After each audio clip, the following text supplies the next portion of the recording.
नमस्कार, मी लतिका। आज मी तुम्हाला मेथीचा ठेचा बनवून दाखवणार आहे। त्यासाठी बघा एक वाटी गच्च भरून अशी मेथी घेतलेली आणि कवळी कवळी त्याची जेवढी देठ असतात ना ती पण घेतलेली आहेत। आणि यांना कापून वगैरे घेतलेलं नाही बरं का, आपण जशी खुडून घेतो ना अशाच पद्धतीने मी खुडून घेतलेली आहे। ह्या बिन तिखटाच्या मिरच्याच्या लांबड्यावाल्या पोपटी कलरच्या ह्या जे घेतलेल्या आहेत का ना 100 ते 150 ग्रॅम आहेत। एक गड्डी लसूण घेतलेला आहे आणि ह्यातल्या ह्या 6 मिरच्या फक्त मी तिखटवाल्या घेतलेल्या आहेत। मग तुम्ही सगळे ह्या घेतल्या तरी चालू शकतात आणि जर तुम्हाला तिखट पाहिजे तर मग ह्यातल्या 1-2 जरी टाकल्या तरी चालतील आणि नाही टाकल्या तरी पण चालतील। चवीप्रमाणे मीठ, कोथिंबीर। तवा बघा मी गरम करत ठेवलेला आहे, त्याच्यामध्ये ह्या सगळं आपल्याला टाकून एकत्रच घ्यायचं आहे। रेसिपी बघितली की लाईक आणि कमेंट करत जा आणि तुम्ही ही माझ्या रेसिपी कुठून बघता जरा मला कमेंट करून सांगा आणि तुम्हाला हा ठेचा कसा वाटला हे पण मला कमेंटमध्ये जरूर सांगा बरं का। चवीला खूप छान लागतो।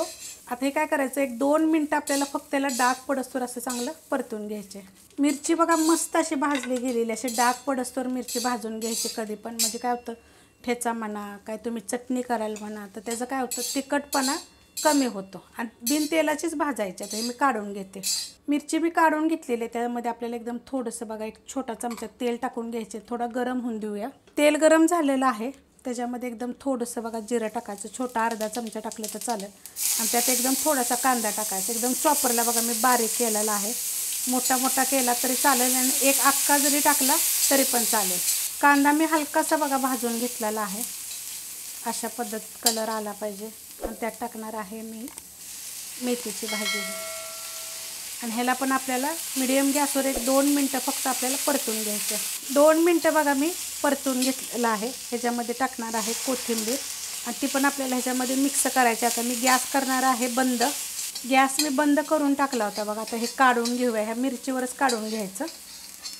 प्लेटमध्ये बघा मी सगळं एकत्रच काढून घेतलेलं आहे आणि चॉपर घेतलेला। आता जर तुमच्याकडे चॉपर जर नसेल ना तर तुम्ही खलबत्त्यात जरी कुठलं तरी चालेल, मिक्सरला सुद्धा बंद चालू केलं तरी चालेल। आता हे सगळं मी चॉपरमध्ये काढून घेते। चॉपरमध्ये बघा मी सगळं काढून घेतलेलं आहे। आता ह्याच्यात टाकणार आहे मी शेंगदाण्याचं कूट। शेंगदाणे चांगले भाजले होते आणि मोठे मोठे असे कुटून घेतलेले आहेत।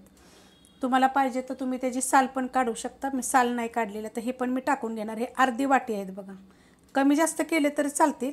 शेंगदाणे बघा मी त्याच्यामध्ये टाकून घेतलेले, त्यात टाकायचं आपल्याला चवीप्रमाणे मीठ, असं सगळीकडे थोडं थोडं टाकून घ्यायचं आणि त्यात टाकायचं आपल्याला अर्धा लिंबाचा रस। जास्त टाकू नका, 1 चमचाभर जरी टाकला तर चालेल। आता हे मी फिरवून घेते। चॉपरला बघा मी फिरवून घेतलेलं आहे आणि काय करायचं 1-2दा फिरवलं की नाही की हलवायचं, म्हणजे बघा अशा पद्धतीत होतं। किती मस्त झालं आहे बघा ह्याच्या। आणि ही जी ना चवीला किती छान लागते का नाही, खूप मस्त लागते बरं का। तुम्ही एकदा करून बघा। खूप रेसिपी दाखवते तुम्हाला मी वेगवेगळ्या पद्धतीने।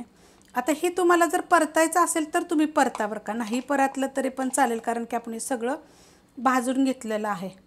थोडंसं तेलाची धार टाकून जर तुम्ही तव्यामध्ये जर असं परतून घेतलं तरी पण चांगलं लागेल आणि असं जर केलं ना तरी पण छान लागेल। आता हे किती दिवस टिकतं, हे 2 ते 3 दिवस, ह्याच्यापेक्षा जास्त नाही टिकत। अशा पद्धतीनं तुम्ही करून बघा, 1 नंबर होईल। रेसिपी आवडली तर लाईक करा, सबस्क्राईब करा, कमेंट करा आणि शेअर बी करा।